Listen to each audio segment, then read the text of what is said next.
to investment as the third engine, which encompasses investing in people, 1 crore pregnant women and lactating in mothers, नवाचार मध्ये गुंतवणूक, and about 20 lakh लोकांमध्ये सक्षम अंगणवाडी आणि सक्षम अंगणवाडी आणि पोषण 2.0 कार्यक्रम देशभरामध्ये 8 कोटीपेक्षा जास्त बालक, 1 कोटी गर्भवती महिला, तसेच स्तनपान करणाऱ्या महिला आणि आकांक्षित जिल्हा तसेच ईशान्य भागासाठी 30 लाख किशोरियांना पोषण संबंधी सहाय्य दिलं जाईल.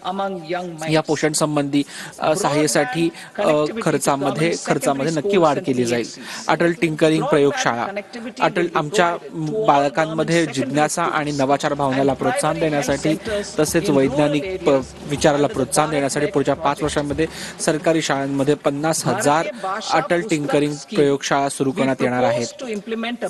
सरकारी शाळा आणि आरोग्य क्षेत्रामध्ये ब्रॉडबँड कनेक्टिव्हिटी, भारतामध्ये ग्रामीण क्षेत्रामध्ये शाळा आणि प्राथमिक शाळांमध्ये सुविधा प्रदान केली जाईल.